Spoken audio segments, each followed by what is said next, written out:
ስለዚህ አለቃ እያሌው ምን አለቃ እያሌውን ታውቃላችኋል? መጽሐፍ ይቶ ይዘደች እዚህ ውስጥ እዚህ ነው እና ምን አሉ አለቃ? አይ እንደው ወደ ሌላ ከመሄዳችን ብዬ ነው እሳቸው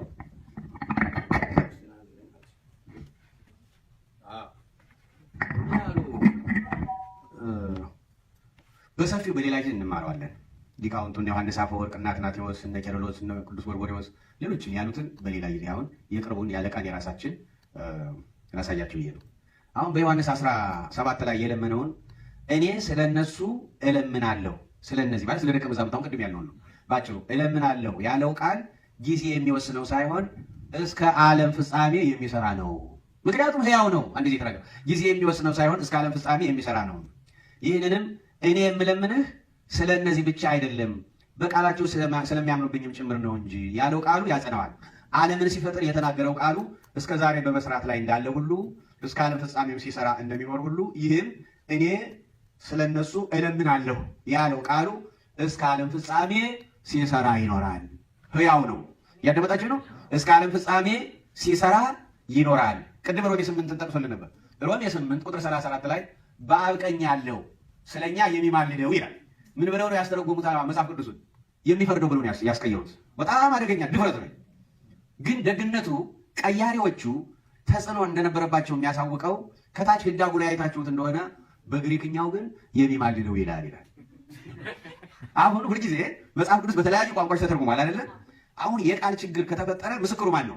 ግሪክኛው ነው። መጀመሪያ የተጻፈ በግሪክኛው ስለሆነ ምስክር ሊሆን ግዕዝ ምስክር ሊሆን አይችልም። እንግሊዝኛ ምስክር ሊሆን አይችልም። አረበኛ ምስክር ሊሆን አይችልም። ቻይናኛ ምስክር ሊሆን አይችልም። ማንም ምስክር ሊሆን አይችልም። ምስክር የሚሆነው ማን ነው? ግሪኩ ነው። ለምን? የተጻፈው መጀመሪያ ብሉይ ኪዳን። አሁን እንደዚህ አስቸጋሪ ክርክር ከተነሳ በቃላት ወደ ማን የሚሄደው? ወደ ዕብራይስጡ ነው። ወደ ዕብራይስጡ ነው። አዲስ ኪዳን ላይ ችግር ከተፈጠረ ደግሞ ለማረጋገጥ ወደ ምን የሚሄደው? ወደ ግሪኩ ነው። ስለዚህ ምን አሉ እነዚያ ቀያሪዎቹ? ግሪክኛው ግን የሚማልደው ነው የሚል ብለው ሾለቁ። በዛ ነው ጎበዞች ናቸው። ምክንያቱም የሆነ ተጽዕኖ ተደርጎባቸዋል ማለት ነው። እነዚህ ሰዎች በጣም ድፍረት ነው። ይህ ምንድነው? ሞኝነት፣ ፍርሃት ነው። አሁን የሚማልደው ካል ዝቅ አድርገን እንትን ልንል ነው። ያንን ራሱ እኮ ነው ወዶ ያደረገው። ፊልጵስዩስ 2 ላይ እኮ እግዚአብሔርነት እንደመቀማት ሳይቆጥር የሰውን አርአያና መልክ የአዳምን መልክ ይዞ ሰው ሆኖ ራሱን ባዶ አደረገ፣ ራሱን አዋረደ ይላል። አንድ ሰው ሆኖ እኮ ነው የተገለጠ አይደል? ወገኖች ሊቀ ካህናት ሆኖ የተገለጠ ይሄ እዙም ነው። እና አለቃ ምን አሉ? ያል ስለኛ የሚማልደው የሚለውን ይሄ ሮሜ 8 ነው። ሮሜ 8 ያሉት እሳቸው ቢኖሩ ኖሮ ያ ቃል አይቀየርም ነበር። ግን እሳቸው ስለሌሉ እና በጣም ይገርማል። እና በጣም የሚገርማችሁ ግዕዙ ደግሞ ሮሜ 8 ምንድነው የሚለው? ወይ ተዋቀስ ለነን የሚለው በቀኝ ስለኛ የሚማልደው የሚለውን ግዕዙ ምንድነው የሚለው መሰላችሁ? ወይ ተዋቀስ በእንቲያነ ነው እንጂ ወይ ተዋቀስ በእንቲያነ ማለት ስለኛ ይከራከራል ማለት ነው። አይገባችሁም? ስለኛ ይከራከራል የሚል ይከራከራል። ምክንያቱም አንደኛ ዮሐንስ መልእክት ምዕራፍ 2 ነው። ልጆች ወይ ኃጢአትን አትስሩ፣ ኃጢአትን ብትሰሩ ከአብ ዘንድ ምን አለን ይላል። ጠበቃ ምንድን ነው ስራው? መከራከር።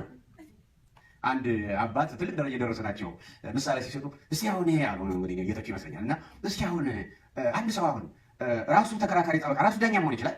እንዴት ነው እሱ አማላጭ ሆነ? እንዴት ነው ተማላጅ ምናምን ይላሉ። ስላልገባቸው ኢየሱስ ክርስቶስ ጠበቃም ነው ዳኛም ነው። አይ ጠበቃነቱ በሰውነቱ ነው፣ ፈራጅነቱ ደግሞ ምንድን ነው? በአምላክነቱ ነው። ስለዚህ ስለኛ ይከራከራል። ምን አሉ አለቃ? ቅዱስ ጳውሎስ ለሮሜ ሲጽፍላቸው ሮሜ 8 ላይ ይቅርታ መብራቷ እንትን በላይ ነው፣ ወደዚህ ሄድኩኝ። ወይ ተዋቀስ በእንቲአነ ስለኛ ይከራከራል ብሎ እንደጻፈው አለ። ቤተ ክርስቲያን እግዚአብሔር አምላኬ ናሁ ወልድከ መስዋዕት ዘያሰምረከ ወበዝንቱ አንሐሴ ሊተ ኩሎ ኃጢአቴ። እግዚአብሔር አምላኬ ሆይ አንተን ደስ የሚያሰኝህ መስዋዕት ልጅህ እነሆ፣ በዚህም ኃጢአቴን አስተስርይልኝ እያለች መስዋዕቷን በምታቀርብበት ጊዜ ሁሉ ወአንሰ በእንቲአሆሙ እስእል። አባቶች የሚያደርጉት ማን ነው? ወአንሰ በእንቲአሆሙ እስእል፣ ስለነሱ የኔ ስለሆኑት እለምንሃለሁ ያለው ቃሉ ስለሚረዳት ማለት ነው። ያ ቃሉ ስለሚከራከርላት ስለሚረዳት ለዘላለም ሕያው ነውና ይማልድላቸዋል ማለት ይከራከራል ማለት ነው። ጠበቃ ይሆናል ማለት ነው። ደሙ ማለት ነው። የፈሰሰ ደሙ፣ የተቆረሰ ስጋው፣ የጮኸው ጩኸት፣ ያለቀሰው ለቅሶ፣ ምልጃው ምን ጊዜ ለዘላለም። እንዲያውም ቅዳሴ አትናቴዎስ ላይ ምን ይላል መሰላችሁ? ኦ ወልድ አለ ኦ ወልድ ክላ ከመዛሃመ ወልድ ሆይ አለ ወልድ ሆይ ልክ በቀራንዮ በሰውነት ለእኛ ስትል እንዳመመህ ሆነ ኤልማስ ወበል ኤልማስ ላማ ሰበቅታኒ አምላኬ አምላኬ ለምን ተውኸኝ በል እስኪ ይላል። ለምን ተውኸኝ ወንዝ አለው ውስጥ አፉሆሙ የእነዚህ ምዕመናን እንግዲህ ያው ሁሉም በግብጾች አይታችሁ እንደሆነ ያስቀደሱ ሁሉ ምን ይላሉ? ይቆርባሉ። ስለዚህ ባፋቸው እንዳለ ይላል። ገና ባፋቸው እንዳለ ይላል ስለ እኔ አሰምተህ ተናገር ጩህ ወበል አምላኬ አምላኬ ለምን ተውኸኝ በልልኝ ይልና ምን ይላል? በል አባ ወአውየ እለ በሉ ሥጋዬ ወእለ ሰትዩ ደሜ አሁን ደሜን የሚጠጡትን ሥጋዬን የሚበሉትን ባፋቸው ውስጥ እንዳለ ገና አለ ባፋቸው ውስጥ እንዳለ አምላኬ አምላኬ ለምን ተውኸኝ ብለህ አሰምተህ ልክ በቀራንዮ እንዳመመህ ለእኔ ስትል እንዳመመህ አድርገህ ጮኸህ አባት ወይ የሚያደርጉትን አያውቁምና ይቅር በላቸው በል። ምክንያቱም አንዳንድ ጊዜ ቅሬታ እንዳያዝን ልንቆርብ እንችላለን። እየተግባባን ብዙዎች እኮ የምንቆርበው እኮ እየተገባን አይደለም አይደል? የምንቆርበው በጣም እየተገባን አይደለም የምንቆርበው። እና እየተገባን የማንቆርበው ለምንድን ነው? ብዙ ጊዜ የምናደርገውን ስለማናውቅ ነው። የምናደርገውን ብናውቅ ኖሮ በዚህ ጊዜያዊ ዓለም ዘላለማዊን በምንም አይነት ቅንጣት ያህል መንገድ አልሰጠውም ነበር። መንገድ አልሰጠውም። ተግባብተን ግን አብዛኛውን ጊዜ የሚያሸንፈን የስጋ ጠባይ ነው፣ የስጋ ባህሪ ነው፣ ያደግንበት የስጋ ልምድ ነው። ስለዚህ ብዙውን ጊዜ ስጋው ደግሞ እኛም ራሳችን የምንቀድሰው የምንፈትተው፣ ቆራቢያንም የሚቆርቡት ተገብቶን አይደለም፣ ለዚያ በቅተን አይደለም። ያዳመጣችሁ? ለዚያ በቅተን አይደለም። ነገር ግን የሚያደርጉትን አያውቁምና ይቅር በላቸው የሚለው ከደም ጋር የሆነው ጩኸት፣ ከሚቆረስ ስጋ ጋር የሆነው ጩኸት፣ ከሞት ጋር የሆነው ጩኸት፣ አንድ ጊዜ ለሁል ጊዜ የሆነው ጩኸት እየረዳን በድፍረት በዚያ ነው፣ በክርስቶስ ድፍረት ነው። ማንኛውም ሰው አሁን ዛሬ ሰባኪ ሆኗል። ማንኛውም ሰው ከየት ተምረሃል የሚለው የለም። ማን ነው የሾመ ክህነት የሰጠህ ማን ነው የሚለው የለም። የትኛው ቅዱስ ሲኖዶስ ወይም የትኛው ጳጳስ ነው ያሰማራህ የለም የሚለው የለም። ትምህርት ቤት ይሄን ነው ማን መምህር ነው አስተምር። ለምሳሌ ልናገር፣ እኔ አሁን ብሉይና ሐዲስ ኪዳን ተምሬያለሁ። ስማር መምህሬ ያስተማሩኝ የብሉይ ኪዳንና የሐዲስ ኪዳን መምህሬ ብሉይ ኪዳንንና ሐዲስ ኪዳንን ተምረህ ስለፈጸምክ ወንበር ዘርግተህ እንድታስተምር ፈቅጄልሃለሁ ብለው ፈቅደውልኝ መርቀውኛል። የአባቴ ምርቃት ልጅ የማስተምር ቤተ ክርስቲያኒቱ ፈቅዳልኝ ነው። ማን እንደላካቸው የማይታወቁ ሰዎች ቆብ ስላላቸው ብቻ፣ ቀሚስ ስለለበሱ ብቻ፣ መስቀል ስለያዙ ብቻ፣ ዲያቆን ቄስ የሚል ስም ስለያዙ ብቻ ደጋቢ ማፍራት ይጀምሩና ከዚያ በኋላ እነዚህ ሰዎች ልክ አይደሉም መባል ሲጀመር እነዚያ ሰዎች ሳያውቁ መጀመሪያ ያገኙትን ሰው ትክክል ሆነ ስተት መጀመሪያ ለያዘው እውቀቱ ይጋደላልና እገሌን ከነካችሁብን እንሞታለን ማለት ይጀምራል ማለት ነው። እንዲህ ያለ መንጋ ይሰበሰባል። ኦርቶዶክሳዊ ያይደለ ማለት ነው። አሁን በዚህ ዘመን ታዲያ ምን ይላል መሰላችሁ? እነገሌ ልክ አይደሉም፣ እነገሌ ልክ አይደሉም ሲባል ሰው ምን ይላል? ታዲያ ማንን እንመን ይላል። እስኪ በሉ በሉ በሉ እንጂ እንደዚህ የሚል ጥያቄ ይጠይቃል። መስፈርት ነገርኳችሁ። የሐዋርያት ክህነት በሉ እኔ ሳይደክመኝ እንዳልታደቁ የሐዋርያት ክህነት፣ የሐዋርያት ትምህርት፣ የሐዋርያት ስርዓት፣ የሐዋርያት መስዋዕት፣ የሐዋርያት ሕይወት፣ የሐዋርያት ጥምቀት፣ የሐዋርያት ቤተ ክርስቲያን እነዚህን ጠብቆ ከያዘ አንድን ሰው መምህር አባት ብለን እንቀበለዋለን። እነዚህን ተቀብሎ ቆርቦ የሚያቆርብ ቀድሶ የሚያቆርብ ህዝቡ እንዲያስቀድስ የሚያደርግ ስርዓት ጠብቆ የሚል ተምሮ የሚያስተምር ሳይማር የሚያስተምር እንዴት የት ይመጣል? እንዴት ነውር እኮ ነው በእውነቱ ማለት ነው። ሳይማሩ ማስተማር ሐዋርያዊነት አይደለም። በመገለጥ ቢሆን ኑሮ መጀመሪያ ከሐዋርያት የተገለጠላቸው የለም። ብርሃነ መለኮቱን በደብረ ታቦር ያዩ፣ በባሕር ላይ እንዘይርህስ ሀገሪሁ እግሩ ሳይረጥብ በባሕር ላይ ሲሄድ ክርስቶስን ያዩ እነሱ፣ ነፋስ ሲገሰጽ ያዩ እነሱ፣ አጋንንት ሲገሰጹ ያዩ እነሱ፣ ሙት ሲነሳ ያዩ እነሱ፣ ድውይ ሲፈወስ ያዩ እነሱ፣ ዲዳ ሲናገር ያዩ እነሱ፣ እውር ሲበራ ያዩ እነሱ፣ ደንቆሮ ሲሰማ ያዩ እነሱ፣ ህብስት አበርክተው ያሳለፉ እነሱ፣ ተስፋ የተሰጣቸው እነሱ፣ ክህነት እፍ ብሎ የሰጣቸው እነሱ፣ ሲነሳ ያዩ እነሱ፣ ሲሰቀል የነበሩ እነሱ፣ ሲያርግ ያዩ እነሱ፣ በ12 ወንበር ተቀምጠው የሚፈርዱ እነሱ ናቸው። ታዲያ መገለጥ ከሆነ ሐዋርያትን ዝም ብሎ ገልጬላችኋለሁ አይላችሁም ነበር? ሐዋርያትም ተምረው ነው ያስተማሩ። ሳይማሩ ማስተማር ሐዋርያዊነት አይደለም፣ የሐዋርያት ቤተ ክርስቲያን ውስጥ አይደለም። ታዲያ አሁን ታዲያ መመዘኛውን እየነገርኳችሁ ነው። አንድ ኦርቶዶክሳዊ መምህር አባት፣ መነኩሴ፣ ዲያቆን፣ ባይታዊ፣ ካህን የሚመዘነው ምንድን ነው? የሐዋርያትን ትምህርትና ስርዓት ይዟል ወይ ነው። እስኪ በሉ የሐዋርያትን ትምህርትና ምን ይዟል ወይ? ስርዓት ይዟል ወይ ነው። እንደምን አላችሁ? ጤና ይስጥልኝ። በተለይም የኢትዮጵያ ኦርቶዶክስ ተዋሕዶ ምዕመናን የሃይማኖት ጉዳይ ነውና በስመ እግዚአብሔር ሰላምታዬን አቀርባለሁ።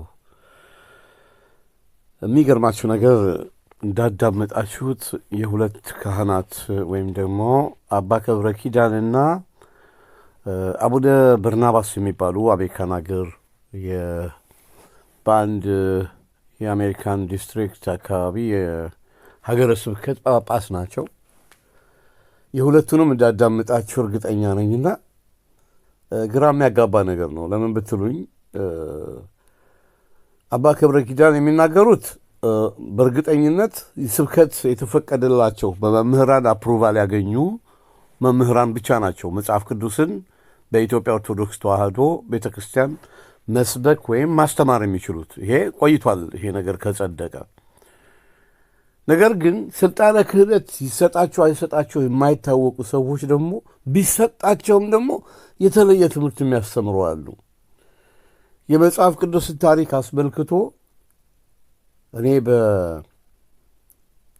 በጅቡቲ ምስራቅ ፀሐይ ቅዱስ ገብርኤል የባሕር ኃይል ማስተባበሪያ ቢሮ እያለን በ1984 85 86 89 የሰንበት ተማሪ ሆነን ማታ ማታ እንማር ነበር። መምህራችን ደግሞ አባ ኃይለ ማርያምና አንደኛ ስማቸው ቄስ ፍስሐ ነበሩና በተለይም አባ ኃይለ ማርያም የደብሩ አለቃ ናቸውና የቤተ ክርስቲያን ታሪክ በኢትዮጵያ የሚባለውን መጽሐፍ በደርግ ጊዜ ነው የተጻፈው። የማኅበረ ቅዱሳን መስራቹ አቡነ ጎርጎርዮስ የጻፉት እሱ መጽሐፍ የሚገርማቸው ነገር የቤተ ክርስቲያናን ታሪክ ብቻ ሳይሆን የኢትዮጵያን ታሪክ ሁሉ የያዘ ነው። እርግጠኛ ነኝ ማኅበረ ቅዱሳን በቅርቡ እንደገና አባስተው እንዳሳተሙት ሰምቻለሁ።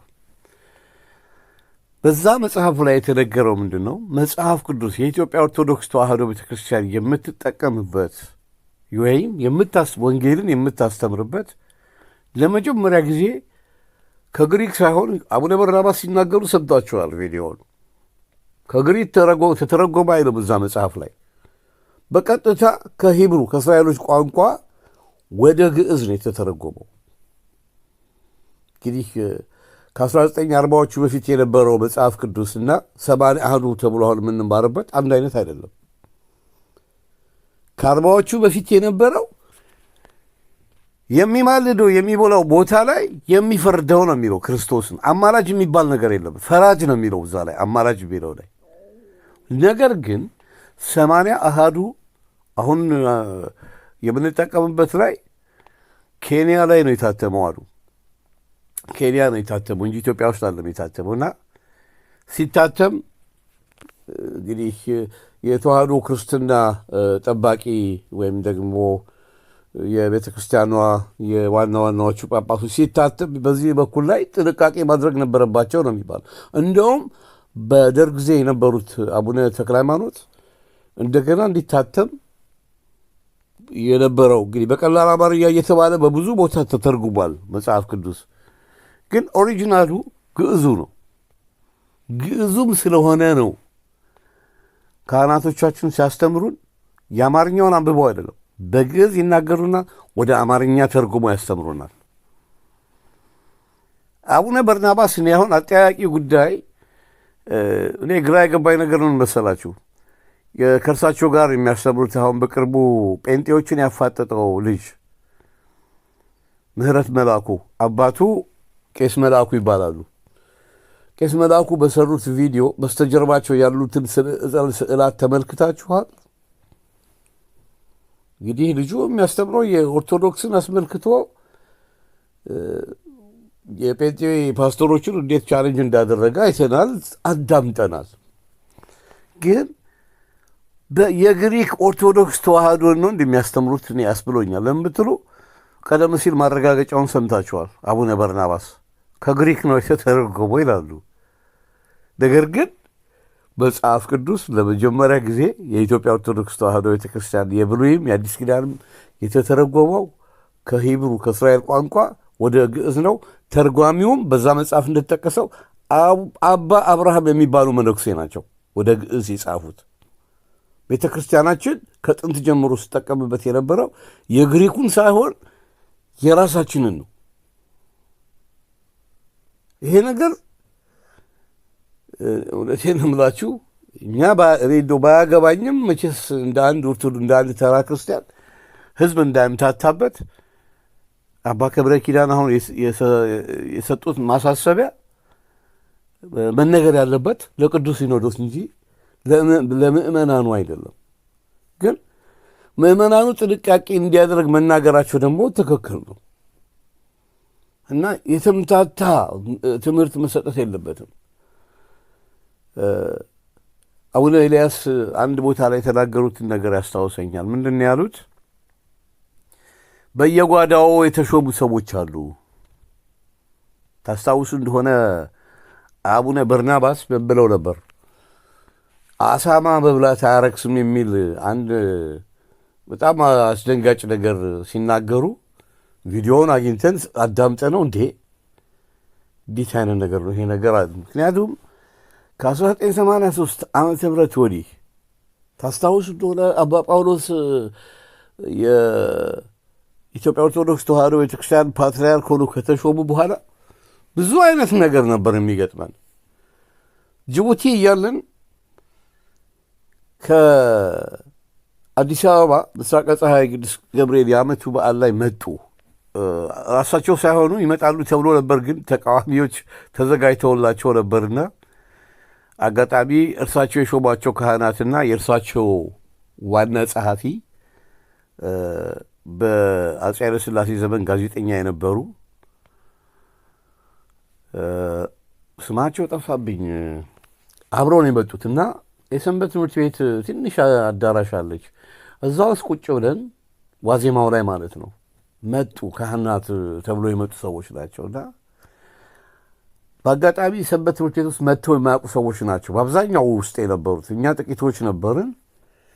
ከዛ በሉስቲ አማትበን ትንሽ የምንናገረው ነገር አለ ብለው በስመ አብ ወወልድ ወመንፈስ ቅዱስ አሐዱ አምላክ የሚለውን በአትብ ገጽ ወኩለንታይ ማማተብ ሲባል አብዛኛው አምስቱንም ጣት ይዞ የሚያማትብ ሁሉ ነበርና ከዛ ስታማትቡ ልክ አይደላችሁም አሉና የሚገርማችሁ እንደ ካቶሊክ አራቱን ጣት አጥፈው በአውራ ጣት መስቀል ሰርተው ነው እዛ የነበርነውን ማስተባር የጀመሩት።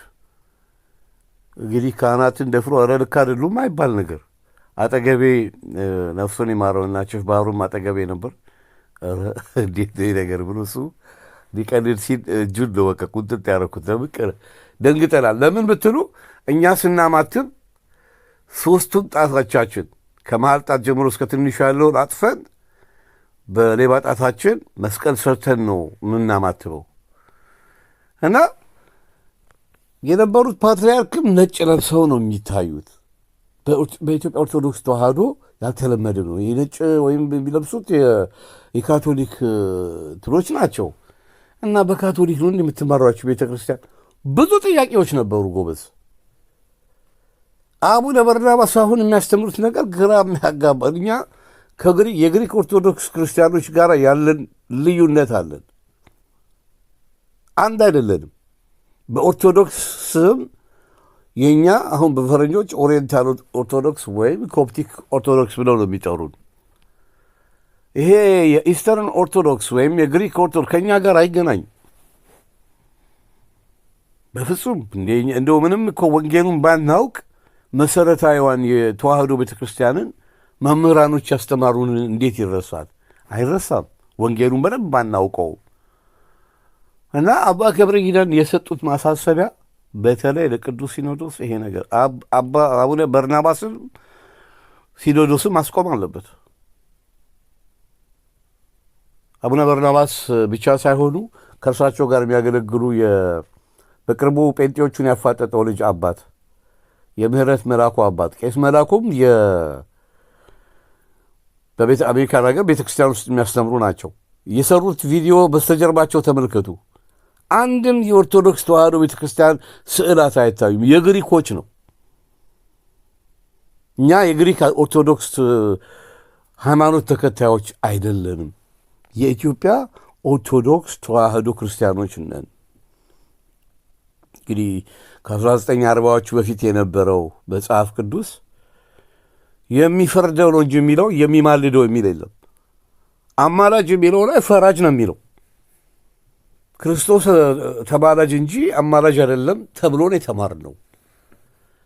80 ኬንያ ላይ ሲታተም የእኛ ካህናቶች በዛን ጊዜ እንዴት አፕሩቫል እንዳደረጉት እንግዲህ ግራ የሚያጋባ ነው።